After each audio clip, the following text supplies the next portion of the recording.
un sans domicile fixe et en situation irrégulière a été appréhendé près d'un incendie de forêt à Los Angeles, alors qu'il tentait d'allumer des feux avec ce que des témoins ont décrit comme un lance-flamme, selon les informations rapportées par le New York Post. Il s'agit de Juan Manuel Serraleva, un ressortissant mexicain en situation irrégulière aux États-Unis. Le suspect aurait été intercepté jeudi par les habitants de Woodles Hill, qui affirment l'avoir vu en train de brûler des débris et de vieux sapins de Noël, peu après le début d'un important incendie.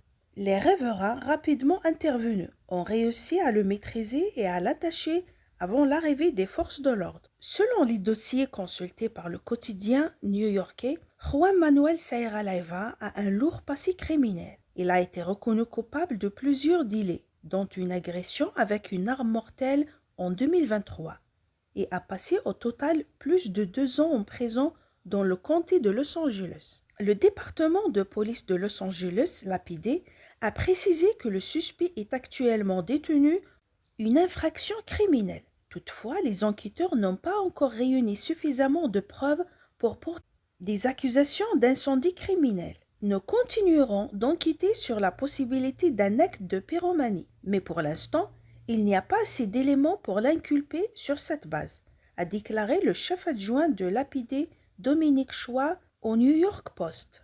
Les autorités fédérales de l'immigration SCE ont déposé une demande de détention contre Juan Manuel Serraleva il y a 3 jours. Toutefois, cette demande risque de ne pas être honorée en raison de la loi californienne sur les villes sanctuaires, adoptée en 2017, qui interdit aux autorités locales de collaborer avec les services fédéraux de l'immigration. Une source policière citée par le New York Post déplore cette situation. Le manque de communication entre les agences locales et fédérales d'application de la loi à Los Angeles, dû aux politiques de sanctuaire mises en place par le conseil municipal de Los Angeles et le gouverneur Gavin Newsom, a entraîné de nombreuses arrestations qui n'ont pas été signalées ni suivies par SCE.